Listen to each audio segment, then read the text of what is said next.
Bonjour, bonsoir, ça dépend du moment où vous nous recevez. Merci de nous rejoindre sur votre émission Commune à la Une. Les multiples défis qui s'imposent aujourd'hui aux communes laissent transparaître la nécessité pour elles de rechercher des solutions adaptées aux urgences de l'heure. Le développement de la commune et le nécessaire épanouissement des communautés à la base ne laissent plus le choix aux collectivités locales de continuer par vivre en vase clos, d'où l'intercommunalité. Et bien sûr, l'intercommunalité qui pourrait aider les communes à vaincre plus facilement et très facilement donc les problèmes cruciaux qui se posent à elles. Mais combien sont-elles à en mesurer l'enjeu? Combien parmi elles sont-elles prêtes pour faire le saut? Le cadre législatif existe-t-il pour organiser et encadrer la donne? Les populations pourront-elles effectivement tirer les marrons, notamment de cette donne? Autant d'interrogations et bien d'autres encore qui nous permettront bien évidemment de meubler cette édition de votre émission Commune à la Une qui reçoit pour vous aujourd'hui Stanislas Roncanli. Il est expert à NCB, Association nationale des communes du Bénin. Bonsoir, monsieur Stanislas Roncanli. Bonsoir, monsieur Dagba. Merci de répondre à nouveau à notre appel. C'est moi. En face de vous, Alain Torsounon, il est journaliste, spécialiste des questions de décentralisation, membre du REMED. Bonsoir. Bonsoir, chers confrères. Merci Alain d'être avec nous. Je sais que vous êtes assez occupé. Vous rentrez d'ailleurs d'un voyage d'Afrique du Sud où vous êtes allé encore parler, on va dire, décentralisation. Oui, bon, qui parle de l'eau potable parle de décentralisation parce que au niveau mondial, ce sont les collectivités locales aujourd'hui qui assument cette compétence-là. Parce que, bon, ça fait partie de ce que les gens appellent maintenant des compétences de proximité, où ce service-là, c'est un service de proximité qu'assurent donc les collectivités locales. Merci beaucoup. Alors, monsieur Roncanli, je me tourne vers vous pour quand même essayer de comprendre un peu ce concept de l'intercommunalité. Merci beaucoup, monsieur Dagba. Une fois encore, je voudrais vous remercier pour avoir initié cette émission. Parce que ça permet aux populations de comprendre davantage les implications de la décentralisation et les bonnes pratiques que les communes développent, aussi les difficultés que les acteurs communaux rencontrent quotidiennement dans la conduite du processus au niveau local. Vous savez, à la création des communes, je voudrais d'abord rappeler que les communes ont été des émanations des anciennes sous-préfectures, des circonscriptions urbaines. C'est ça. Ce sont ces entités publiques qui ont été appuyé sur les anciennes sous-préfectures pour pouvoir établir pour créer de nouvelles communes. Donc, c'est comme si on partait. De 77, exactement. C'est comme si on partait de zéro pour créer peut-être une dynamique autour du développement local. Parce que les anciennes sous-préfectures et circonscriptions urbaines étaient beaucoup plus des gestionnaires de ressources. Alors que les communes devraient être des créateurs de richesses, mobiliser les ressources nécessaires pour pouvoir financer, disons, le développement à la base, les besoins essentiels des populations.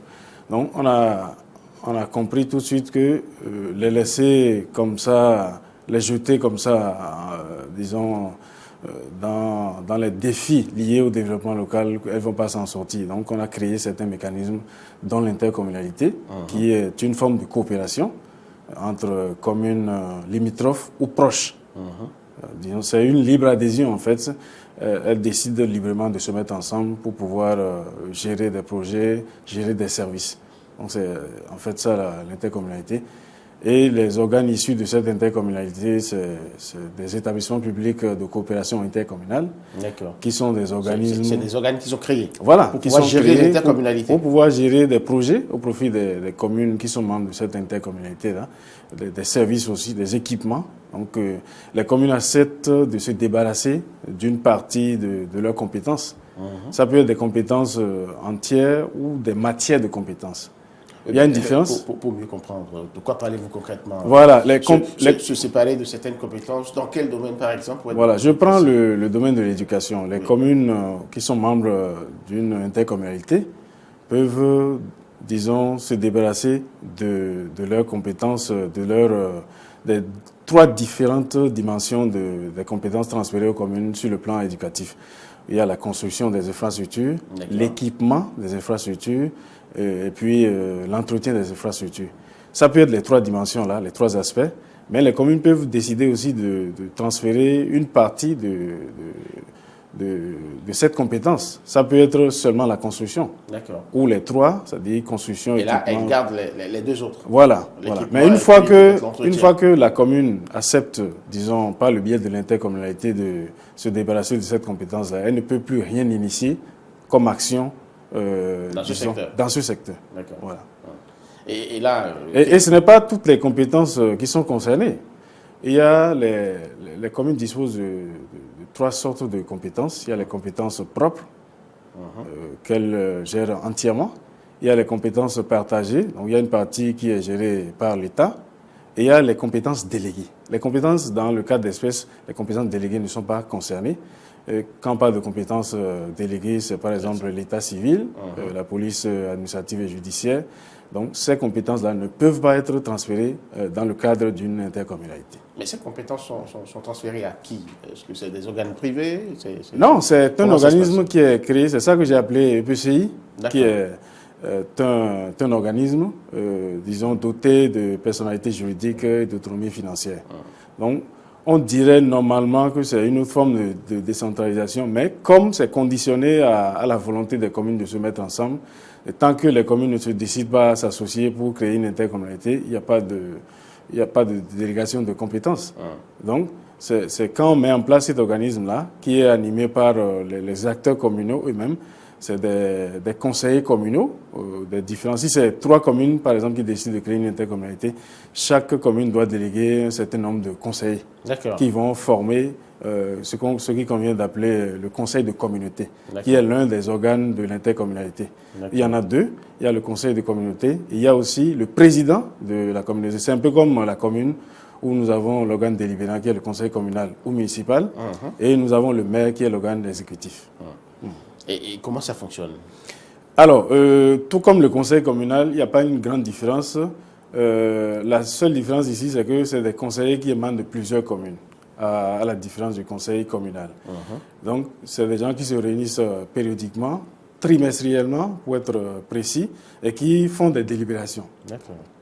Et ces délibérations sont, excusez-moi, ces délibérations sont mises en œuvre par l'organe technique, qui est le PCI, établissement public de coopération intercommunale, et qui a son fonctionnement, son organisation, et qui a, qui définit des mécanismes de mobilisation des ressources. On va parler des ressources qui alimentent le fonctionnement de l'EPCI tout à l'heure.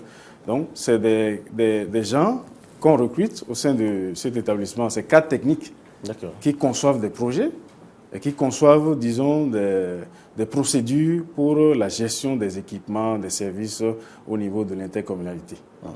Alors, qui est-ce qui exerce la tutelle sur cet organe? Où il est autonome, ou c'est l'ensemble des maires, des communes se situant ou dans l'intercommunalité? Oui. Comment ça se passe? Je vous ai dit tout à l'heure que, tout comme la commune, l'intercommunalité a 2 caractéristiques, c'est-à-dire la personnalité juridique et l'autonomie financière. Ça, c'est vis-à-vis de l'État. Il est vrai qu'au nombre des sources de financement de l'intercommunalité, nous avons les subventions de l'État. Nous avons la contribution des communes. L'État a une part. Voilà, nous avons les dons et les legs, nous avons les ristournes sur les taxes et impôts. Nous avons beaucoup de provenance en ce qui concerne la mobilisation des ressources. Mais malgré... cette mobilisation de ressources vient des communes liées par l'intercommunalité. Oui, bien sûr. Bien sûr, communes participantes, on va dire. Oui, ça peut aller au-delà. Ça, c'est juste les cotisations. D'accord. En dehors des cotisations des communes membres, il peut y avoir d'autres sources. Et j'ai cité l'État, par exemple, qui peut mettre à la disposition des subventions. Parce que ces EPCI, il a travaillé en fait pour le développement d'une partie du territoire. Donc l'État a le devoir d'accompagner un peu cette dynamique-là.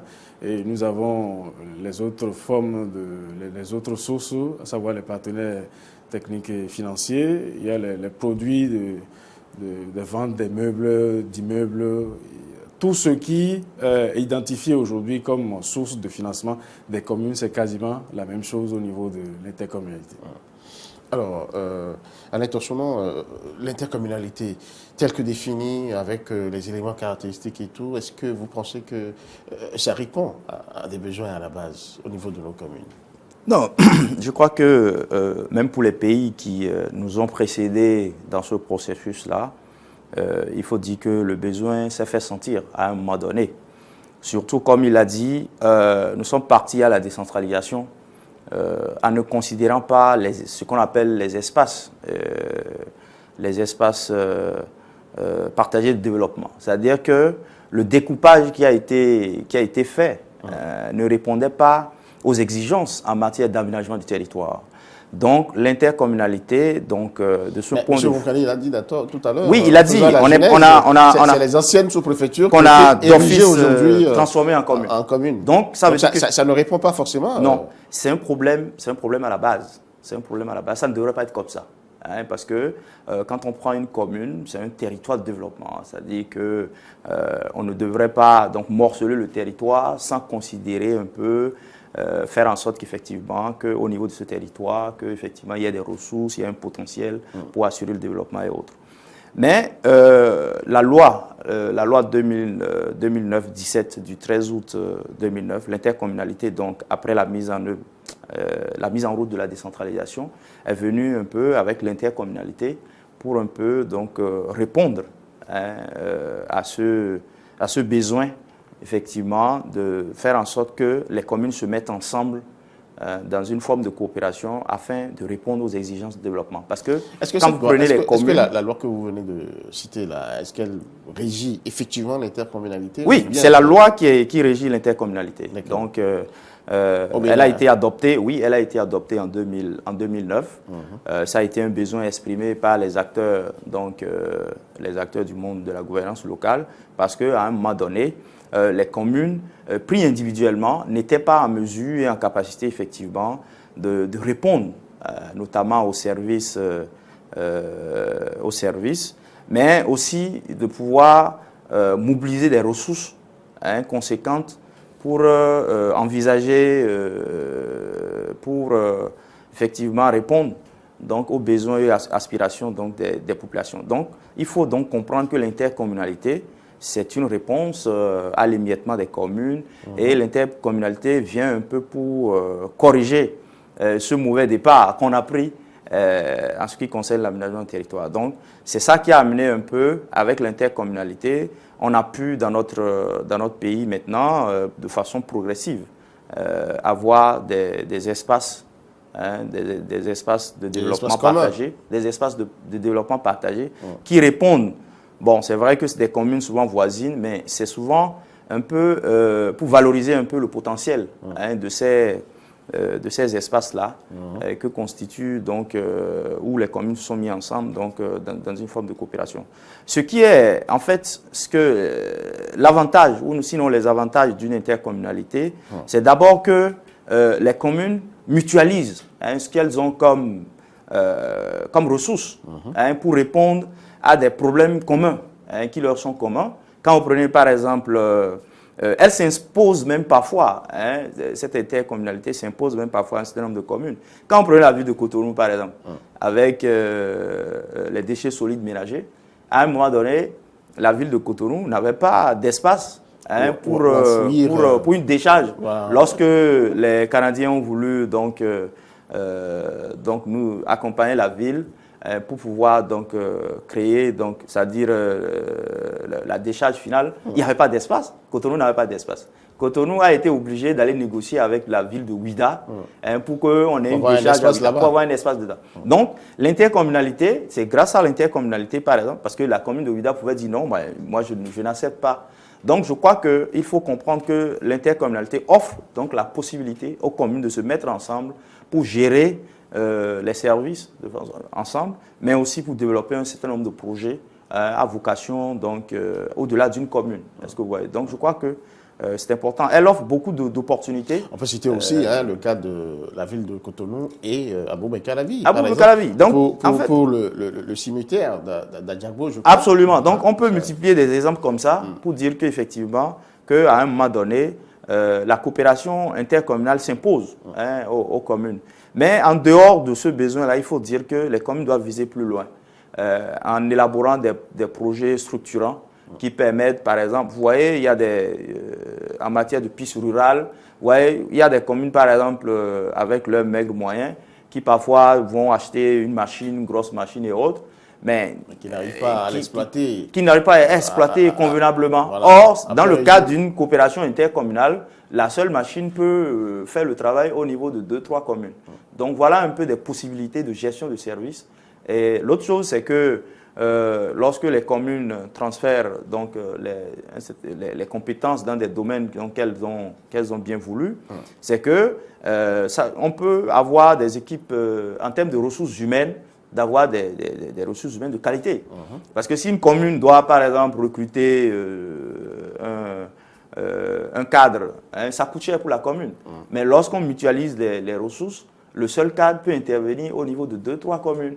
Donc ça permet aux différentes communes qui sont membres donc, de cette intercommunalité de pouvoir bénéficier de l'expertise de ce cadre-là. Donc je crois que de tout point de vue, l'intercommunalité permet également aux communes qui n'ont pas beaucoup de ressources de pouvoir se retrouver. Même pour celles qui ont de pouvoir s'en sortir. Parce que vous savez, les communes n'ont pas les mêmes ressources. Vous ne pouvez pas comparer les mêmes problèmes. Les mêmes problèmes aussi. Vous ne pouvez pas comparer la commune de Wenhi à la commune de Cotonou ou bien à la commune de Semenkoji en termes de potentialité et autres. Donc je crois que l'intercommunalité, elle s'est imposée à un moment donné, mais elle offre aussi l'avantage aux communes de véritablement donc, gérer efficacement donc, les services au niveau de leur territoire. Alors, M. Moukani, vous êtes le technicien sur le plateau. J'aimerais bien savoir un peu quel est l'état des lieux en matière d'intercommunalité aujourd'hui au Bénin. Est-ce que cet établissement dont vous avez parlé, EPCI par exemple, existe déjà pour le cas de certaines communes? Oui, avant de répondre à votre question, je voudrais faire une précision. Le collègue tout à l'heure a parlé de la loi qui organise l'intercommunalité au Bénin, qui a été prise en 2009. Vous savez, le processus opérationnel de la décentralisation a commencé en 2003, avec l'installation des premiers conseils communaux et municipaux. Et ça fait, si mes calculs sont bons, ça fait 6 ans après. Mais les communes n'ont pas attendu le cadre légal, le cadre réglementaire en la matière. Il y a eu plusieurs dynamiques associatives aussitôt après l'installation des premiers conseils communaux municipaux. Il y a les communes d'un même département qui se sont associées pour créer des associations. Et des communes de 2 départements à la fois. On appelle, dans ce cas-là, on les appelle les associations régionales de communes. Toujours pour la mutualisation des... Nous avons l'UCOSE, par exemple. L'UCOSE, l'Union des communes du Zou. Pour les communes du Zou, nous avons APIDA, Association pour le développement de l'intercommunalité dans la Liborie, à DECOB. On en a un peu partout, une dizaine, je crois, à la date d'aujourd'hui. Mais malheureusement, à son avènement, cette loi n'a pas pris en compte cette dynamique associative qui ont beaucoup apporté au renforcement du processus. Donc, ça fait partie du... Ah mais pourquoi les experts n'ont-ils pas été impliqués? Vous savez, peut-être susurrer des choses? Je n'invente pas l'expertise ou la science des Béninois. C'est des gens qui sont très reconnus partout ailleurs. Mais le problème qui se pose, c'est que la plupart... et à s'affirmer à l'interne. La plupart de nos tests sont calqués sur des expériences venues d'ailleurs. Si on ne va pas en France pour aller chercher, c'est dans un autre pays qu'on va pour chercher les législations et on vient adapter. Et ce qu'on a privilégié, c'est plutôt les EPCI, avec une organisation un peu plus rigide, plus compliquée que les formes associatives. Parce que, comme on le dit, c'est une association libre adhésion. Donc, c'est un peu différent des EPCI. Donc, le combat qu'on mène aujourd'hui, c'est que cette loi-là, on va revenir dessus parce que les acteurs rencontrent beaucoup de difficultés à se conformer aux prescriptions de la loi sur l'intercommunalité. C'est un peu difficile à date d'aujourd'hui. Je n'ai pas les derniers. Qu'est-ce qui explique Je n'ai pas les derniers chiffres, mais à part les DKP et 2 autres intercommunalités, je ne pense pas. Parce qu'il faut que ça soit autorisé en Conseil des ministres. La création d'un EPCI, là, ça doit faire l'objet d'un décret de la part du chef de l'État après... disons, études en Conseil des ministres. Pour revenir un peu au contenu même de la loi, cette loi a prévu 3 formes d'intercommunalité. Nous avons la communauté de communes, ça c'est les communes ordinaires. 2 ou 3 communes ordinaires peuvent se mettre ensemble pour, disons, gérer leurs services, les équipements, pour élaborer des projets. Après ça, nous avons la communauté urbaine. C'est un ensemble de communes à vocation urbaine. Je prends Abomey-Calavi, je prends Cotonou, je prends Semek-Podji. Ça, par exemple, c'est une communauté urbaine. Et la dernière forme, c'est la communauté d'agglomération. Je prends Porto-Novo, qui se met ensemble avec Adjara et Akpro-Mercete. C'est-à-dire c'est une forme d'intercommunalité qui est créée autour d'une commune à statut particulier. C'est les 3 formes que nous avons à la date d'aujourd'hui. D'accord, donc par rapport à cette commune-là, cette forme-là, on a une commune star. Oui, une commune star, exactement. Et autour desquelles il y a des satellites. Des communes satellites. Nous avons connu une expérience qui n'a pas beaucoup marché. La communauté d'agglomération de Cotonou, c'était pas ça l'appellation exactement, qui n'a pas beaucoup marché. C'est le Grand Nokoué? Le Grand Cotonou. Le Grand Cotonou. Le Grand Cotonou qui n'a pas abouti, selon les informations que nous avons. Sinon, Cotonou devrait servir quand même de locomotive pour les communes qui sont tout autour, parce que c'est une commune qui a d'énormes potentiels qu'elle pouvait mettre au service des communes voisines. Mais de la même manière, c'est qu'elle a besoin, Alain a donné des exemples tout à l'heure, Cotonou ne peut plus enterrer ses morts sur son territoire. C'est ça le problème. On a dû recourir à Abomey-Calavi, qui est très riche en espace. C'est la même chose que Porto-Novo a fait. Son cimetière, l'un de ses grands cimetières, c'est dans Pro-Misrité. C'est la même chose un peu partout. Boycon qui essaie de faire avec les communes voisines. Donc, la loi offre tellement de possibilités aux communes pour qu'elles se mettent ensemble pour être plus fortes. Mais la procédure, j'y reviens, c'est que il y a plusieurs dispositions à prendre. Et les communes n'ont pas encore l'organisation qu'il faut aujourd'hui pour pouvoir passer toutes ces étapes. Mais quelle organisation il faut alors?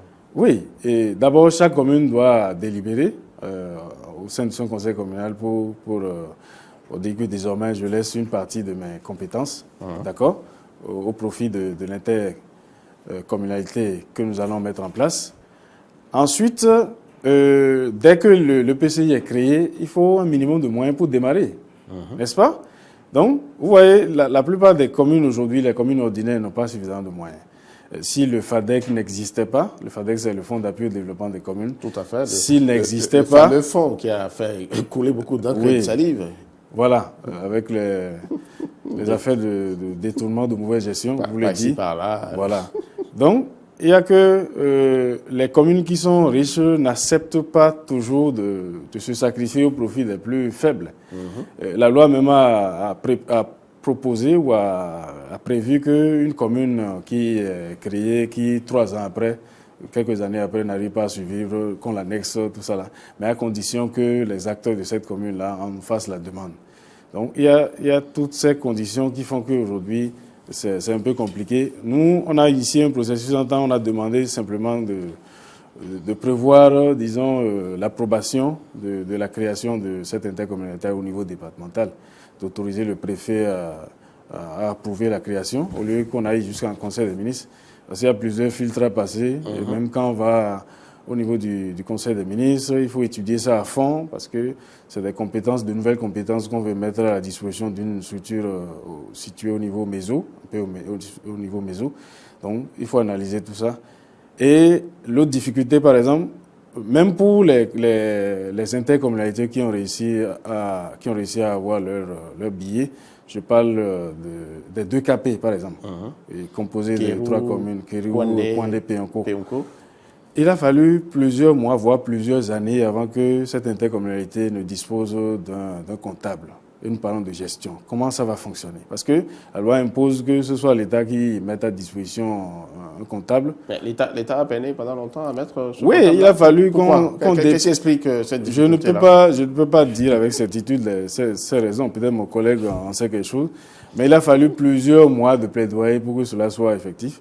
Donc il est installé, mais les documents élémentaires pour lui permettre de travailler ne sont pas encore en place.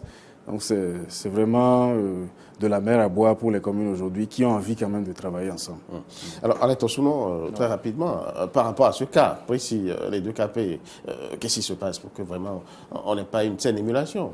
Non, je crois que tout le monde a pu constater que après l'avènement de la loi, bon, je crois qu'il y a un décret qui effectivement a permis un peu de faciliter donc l'application de la loi, mais on s'est rendu compte que sur le terrain, c'était effectivement la procédure était effectivement rigide, parce que la loi n'a pas tenu compte du contexte dans lequel on était avant l'avènement donc de l'intercommunalité, effectivement. Et les communes aujourd'hui qui sont qui étaient en association peinent aujourd'hui à se conformer aux dispositions donc, de la loi. Pour le cas des 2 KP, effectivement, je suis de la commune de Kouandé. En fait, les 2 KP, pour faire un peu l'historique, tout est parti un peu de l'initiative des étudiants et des élèves des 3 communes. J'en ai été même un président de l'amicale donc des étudiants et des élèves qui avaient à un moment donné, compte tenu de l'histoire commune de ces 3 communes-là, bon, à un moment donné, on dit, bon, nous allons former cette amicale-là, et puis cela a abouti donc à la création donc, de cette... Mais effectivement, comme il le dit, la communauté a commencé à fonctionner comme ça, sans qu'on ait un comptable public, sans qu'effectivement, qu'il y ait des procédures et tout ça.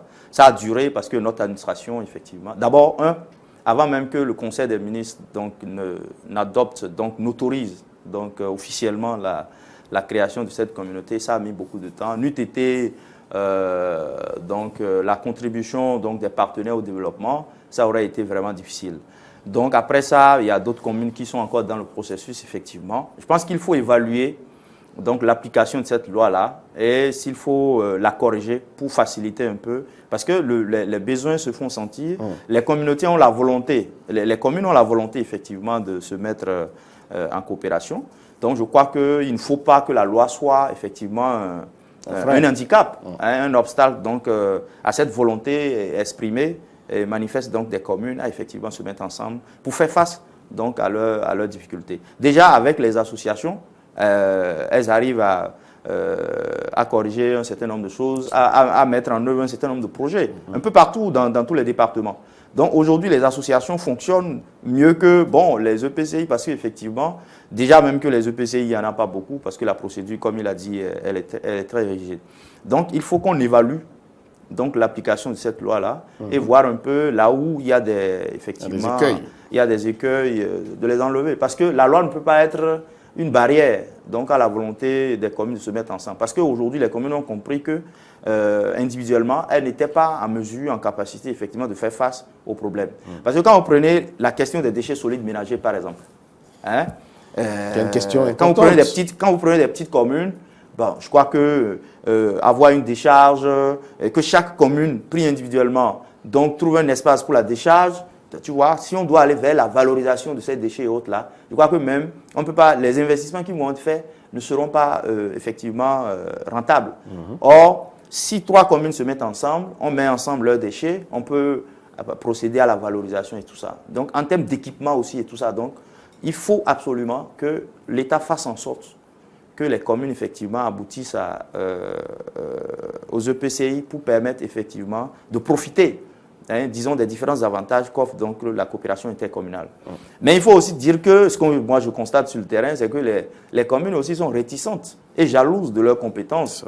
Parce que... Qu'est-ce qui explique alors? Mais c'est ça... J'allais comprendre. C'est ça aussi l'autre difficulté. On dit tant de bien on vous dit, il y a des opportunités, mais vous savez, il y en a qui ne veulent pas transférer les compétences parce que la loi dit que dès lors que vous avez transféré une compétence, c'est que c'est l'établissement qui devient désormais qui gère la compétence en votre place. Donc, et qui vous rend compte? Je me rends compte que, peut-être certaines communes attendent de voir, pour celles qui sont déjà ensemble, que de voir comment ça marche. Mais je pense que si on prend l'exemple des 2 KP que je connais très bien, il y a déjà... parce qu'elles sont ensemble, ces 3 communes, Kéro, Péonko, Kouandé, elles bénéficient de l'accompagnement d'un certain nombre de partenaires dans le domaine de l'eau, par exemple, parce qu'elles sont ensemble, elles font des appels, elles répondent aux appels à projets. Et comme ça, parfois, elles bénéficient d'un certain nombre d'accompagnement au niveau des partenaires. Donc, il faut absolument davantage aussi sensibiliser les communes à comprendre effectivement tous les avantages, les opportunités, afin effectivement de se libérer de leurs compétences. Je pense que ça doit être un peu culturel. Tu sais, les gens n'aiment pas trop lâcher. Alors, lâcher. Comment comprendre un peu, comment pouvoir vaincre un peu vous allez répondre, hein, vous allez nous donner votre préoccupation, mais comment comprendre et comment vaincre cette jalousie, cette réticence-là. Cette réticence, voilà, que les communes ont à céder leurs compétences ou à permettre à d'autres communes de pouvoir en bénéficier. Non, il y a certainement des avantages. Quoique la loi est claire normalement en matière de passation de marché, il y a un certain nombre de dispositions qu'il faut prendre. Mais malgré cela, ce genre d'opération représente une opportunité pour les acteurs communaux de pouvoir penser aux proches, aux militants, tout ça là. Tout ce que je dis, c'est pas officiel, mais dans la pratique, c'est ce qu'on observe. Mais une fois que c'est délégué à un niveau un peu plus élevé, à un niveau où c'est plusieurs communes qui interviennent, ça réduit votre chance de pouvoir accéder à certains avantages, d'avoir une marge de manœuvre importante. Donc, tout ça fait que, on ne veut pas libérer.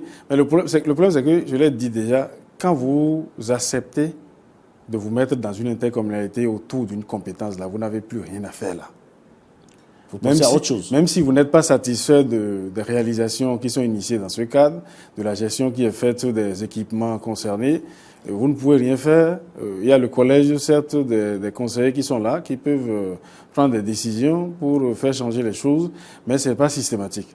Il y a plusieurs voies, des voies qui sont plus nombreuses que lorsque vous êtes au sein d'un conseil communal, où le maire quand même a une petite maîtrise des débats à ce niveau-là. Mais là, ça le dépasse, ça va à un niveau où plusieurs acteurs interviennent, les influences sont multiples et multiformes. Donc, bref, pour revenir à ce que je voulais dire, en fait, il y a un avantage certain à aller, disons, à la création des EPCI.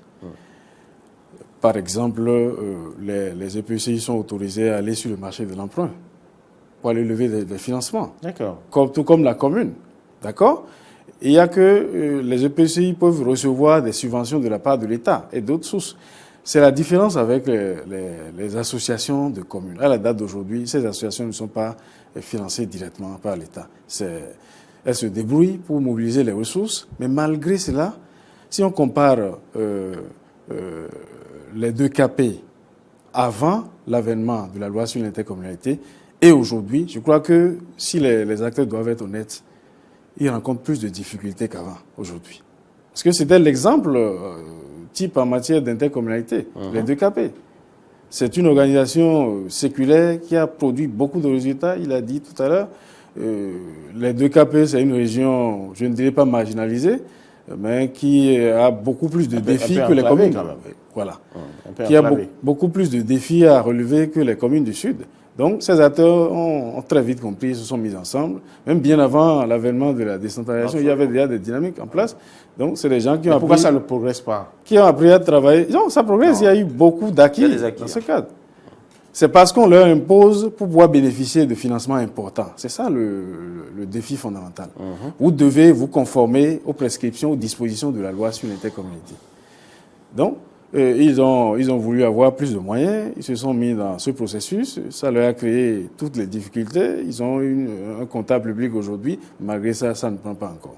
Donc, il faut repartir vers cette loi-là, aller chercher les incongruités, les failles, les faiblesses de cette loi-là, pour l'adapter aux réalités des communes aujourd'hui. J'aimerais bien quand même qu'on s'intéresse à un cas, le cas du Grand Nokoué, qui est appelé de tous les vœux. On a eu des idées, mais c'est pas concret. On n'a pas concrétisé. On en est où aujourd'hui pour ce projet? Le Grand Nokoué, c'est un projet qui suscite beaucoup de débats parce que l'initiative vient du gouvernement. Mais avant le Grand Nokoué, il y avait le Grand Cotonou, vous l'avez dit. Il y avait le Grand Cotonou, mais il y avait, par exemple, au niveau du Mono, des communes du Mono, J-Mono. J-Mono, c'est une forme associative de communes qui travaillent fondamentalement autour de la gestion des déchets. C'est une bonne expérience, ils ont beaucoup de bonnes pratiques. Cette expérience pourrait être simplement répliquée au niveau de plusieurs autres départements. Mais comme on l'a dit, il y a une réticence au niveau de certaines communes. Mais vu le caractère stratégique de certaines villes de l'Atlantique et du littoral, à savoir Cotonou et les communes voisines, l'État a dû prendre sur lui d'amener ces communes-là à signer une convention pour les aider à relever les défis liés à l'assainissement de façon générale. Ce n'est pas seulement la gestion des déchets. Et en ce qui concerne la gestion des déchets, il y a beaucoup d'acquisitions majeures, des acquisitions importantes que les communes laissées à elles seules ne pouvaient jamais, réussir à mettre en place. Donc, pour moi, je ne veux pas rentrer dans les susceptibilités politiques, mais pour moi, cette initiative est louable parce que ça va vraiment aider les communes, en l'occurrence Cotonou, qui est la vitrine de notre pays. Tous ceux qui viennent au Bénin, c'est d'abord Cotonou qui voient, et les communes qui sont autour. Donc l'État a une responsabilité absolue de pouvoir aider ces communes-là à assainir le cadre de vie pour que qu'on dise, lorsqu'on vient au Bénin, quand même, on respire bien. C'est un cadre attrayant et ça va augmenter même les recettes à tout point de vue. Alors, Alain Tossuno, l'autre question quand même que j'ai bien envie de soulever, c'est si nous prenons Cotonou et Calavi, la question des transports urbains ou interurbains, on va dire, nous avons des bus. Cotonou a fait son expérience, Calavi aussi a fait son expérience. Malheureusement, tout cela n'a pas bien pu prospérer. Aujourd'hui, ces projets-là ont disparu. Est-ce qu'en se donnant la main, par exemple, ces deux communes n'auraient pas pu régler ce problème de transport? Non, c'est vrai. Hein. D'abord, je vais revenir sur le Grand Nokoué. Je dois dire qu'effectivement, ce que je reproche un peu à cette démarche du projet Grand Nokoué, c'est que l'initiative n'est pas partie des communes. Et on n'a pas tenu compte de l'expérience du Grand Cotonou. Moi, je la connais un peu parce que c'est l'Agence française de développement, effectivement, qui accompagnait cette initiative-là de Grand Nokoué qui comprenait donc Cotonou, je crois Aboumé-Calavi, Ouida, Sémépodi. Il y a eu des acquis, il y a eu des projets qui ont été développés, et il y a eu des projets même qui étaient élaborés. Donc, mais j'ai eu le sentiment qu'on a fait table rase de tout ça. Et puis, on a voulu un peu donc, imposer, disons, ce projet-là. C'est vrai que dans le fond, ces communes devraient, c'est-à-dire, en fait, la coopération intercommunale s'impose à elles. Je devais se donner la main. Absolument. Mais il fallait laisser librement ces communes-là. Parce que on peut pas. La loi sur l'intercommunalité dit que la commune choisit librement de se mettre ensemble avec la commune voisine. Mais on peut quand même leur ouvrir les yeux. Oui, mais on peut les sensibiliser, mais en leur demandant, parce que c'est quoi la loi sur l'intercommunalité dit que chaque commune se réunit, c'est-à-dire les conseillers de chaque commune se réunissent et délibèrent, disent nous sommes d'accord pour aller à l'intercommunalité. Pour aller ensemble. Est-ce que vous voyez? Mais à telle condition, à telle condition. Et après, les communes se réunissent, ils font le point. Donc, en fait, c'est un compromis qu'on trouve. On dit, bon, voilà, on se réunit, mais on dit, voilà les compétences qu'on veut donc transférer et autres. C'est quoi? Parce qu'il n'y a pas que les déchets solides ménagers sur lesquels, par exemple, ces communes-là, peut-être ont la volonté de travailler ensemble. C'est vrai que l'opportunité, c'est-à-dire du projet Grand Nokoué, comme il a dit, les communes à elles seules ne peuvent pas effectivement financer. Cotonou, on a vu les difficultés que la ville de Cotonou éprouve pour assurer efficacement la gestion des déchets solides ménagers. Tout à fait. Mais je dis, pour effectivement, pour une durabilité donc, de ce projet Grand Nokoué, parce qu'il faut penser à la durabilité. Aujourd'hui, l'État est là et l'État va financer les équipements et tout, mais la gestion après, comment ça va se faire entre les différentes communes du projet Grand Nokoué. Donc, je pense que c'est important que de faire en sorte que, effectivement, qu'il y ait un transfert donc, de capacité, un transfert d'expertise au niveau des communes parce que l'État n'est pas appelé à toujours être là pour donner le financement, pour donner le coup de pouce nécessaire. Donc, je crois qu'il faut que dans une démarche de durabilité, faire en sorte qu'effectivement, de rattraper ce qu'on a perdu. Parce qu'on a eu le sentiment qu'effectivement, on a imposé aux communes de se mettre ensemble et autres. Et ce n'est pas la philosophie, ce n'est pas en fait, quand on prend la question de l'intercommunalité, ce n'est pas en fait ce qu'il fallait. Mais je pense qu'on peut rattraper, on peut corriger. Écoutons rapidement. Je ne partage pas entièrement le point de vue de M. Tosunon sur la question. Vous savez, vous l'avez dit vous-même, les défis liés à l'assainissement à Cotonou et dans les communes environnantes sont énormes. Et à elles seules, les communes ne peuvent jamais mobiliser les moyens pour le faire. Je crois que l'initiative gouvernementale, elle est pédagogique. Elle vise à amener les communes à apprendre à travailler ensemble et à voir dans quelle mesure, résoudre définitivement ces problèmes-là. Et je voudrais...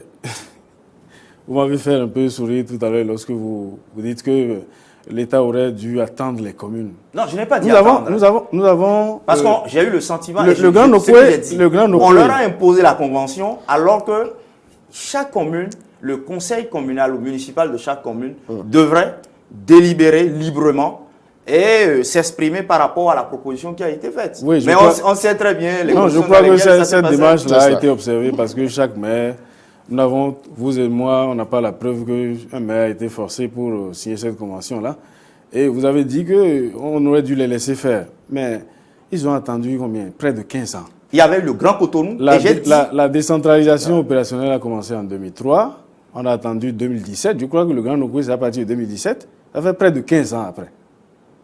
Vous n'avez pas réussi à vous mettre ensemble pour gérer... Non, il y avait déjà le Grand Nokoué. Oui, le Grand Cotonou. Et il y a des acquis. Moi, je connais ce projet-là, je l'ai suivi. Il y a des acquis, mais vous parliez tout à l'heure de durabilité.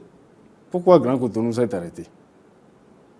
C'est ça le problème, c'est la grande question. Justement, parlez-nous-en. Pourquoi ça s'est arrêté? Oui, je crois que M. Tosunon maîtrise mieux parce qu'il a été plus proche de ce processus que moi. Vous donnez l'impression d'avoir plus de...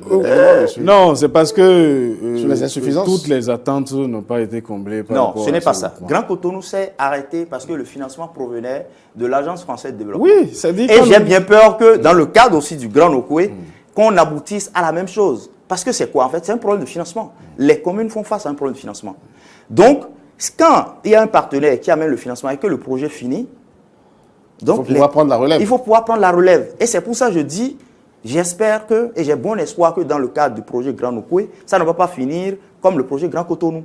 C'est-à-dire qu'il faut déjà penser à la durabilité du projet. C'est toute mon inquiétude. Moi, j'ai quand même noté l'implication personnelle du chef de l'État, Patrice Talon. Non, elle est salutaire. Qui avait réuni tous les maires concernés et qui, ma foi, les avait mis au pas de charge. Non, moi je pense que l'État a une responsabilité énorme. C'est qu'il ne faut pas qu'on pense que, bon, c'est une faveur que l'État central fait de venir appuyer les communes. Non, c'est l'État central qui a transféré la compétence aux communes. Mais c'est une compétence propre. Oui, je dis c'est une compétence propre. Ça ne veut pas dire que l'État se lave les mains et laisse faire les communes.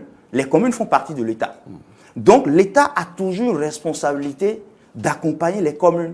Et donc, si les communes, à un moment donné, vous prenez la ville de Cotonou, mais pour gérer efficacement, comment on appelle, les déchets solides ménagers, il faut environ 3 milliards. Mais la commune, elle n'a pas ces 3 milliards dans un budget de 10 milliards. Si vous devez consacrer seulement 3 milliards à gérer les déchets solides ménagers, mais vous avez d'autres défis, d'autres problèmes.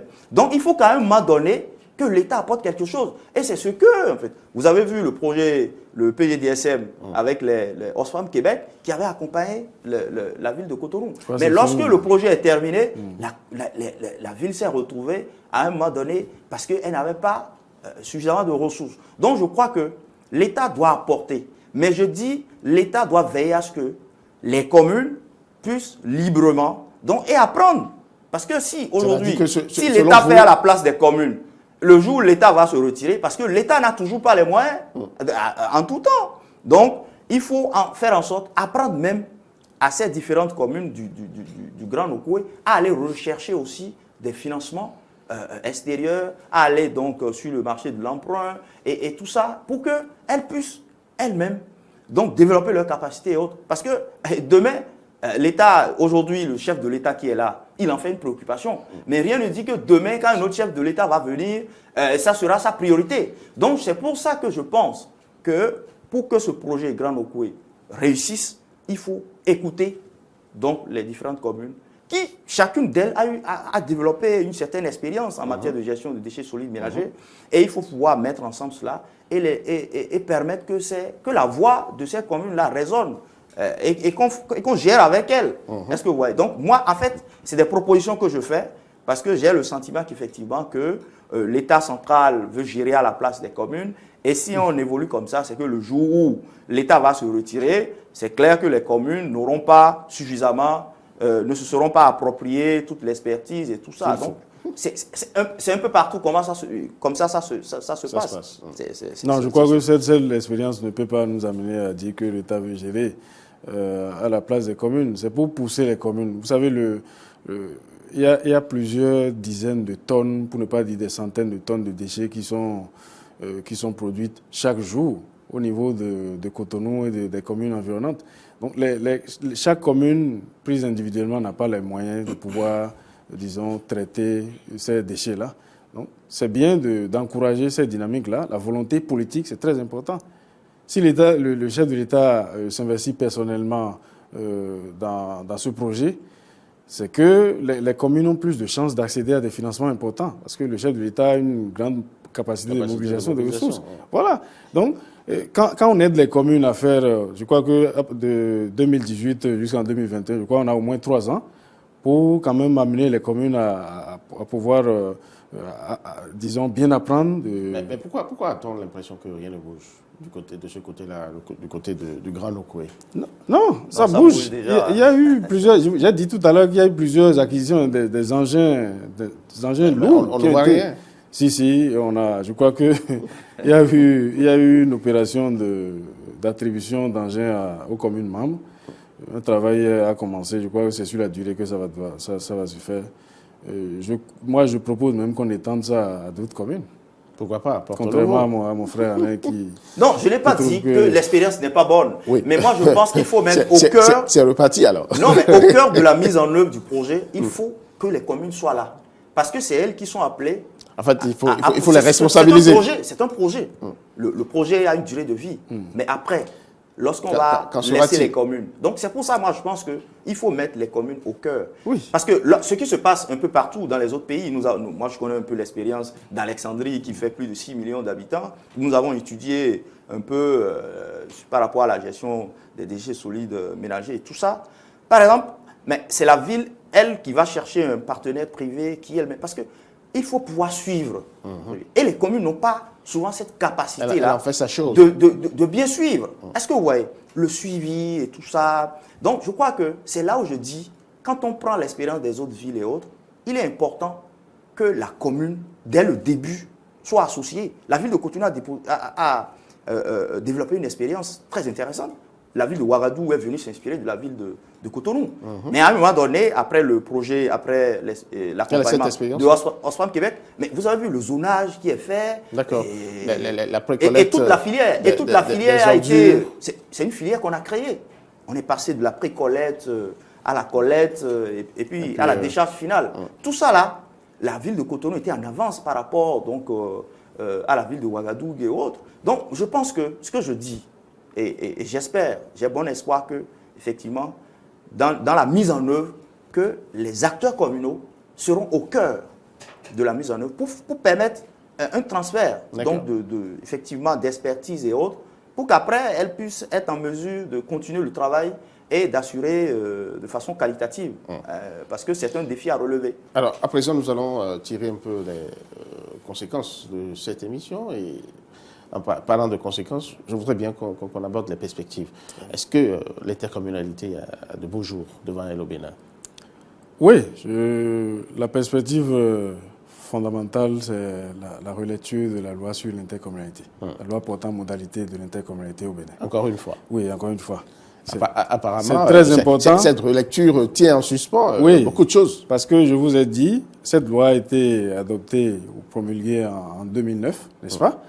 Mais avant 2009, il y avait plusieurs dynamiques associatives qui ont produit beaucoup de résultats. Je vous ai cité, dans la plupart des départements, pour ne pas dire dans tous les départements, nous avons une association de communes, du nord au sud. N'est-ce pas? Et ces associations... Est-ce qu'on en a dans l'Atlantique? Oui. Nous avons la CAL, Association des communes de l'Atlantique et du littoral, qui est présidé en ce moment par le chef du 7e arrondissement de Cotonou. C'est un adjoint au maire, qui est d'ailleurs membre du bureau national de l'ANCB. Donc, il y a ces associations qui ont réalisé beaucoup de choses, qui continuent de réaliser beaucoup de choses. Malheureusement, elles ne sont pas prises en compte dans la loi sur l'intercommunalité. Les formes associatives ne sont pas prises en compte. Et notre vœu, c'est qu'à la prochaine relecture des textes de loi sur la décentralisation, qu'on puisse tenir compte de ça.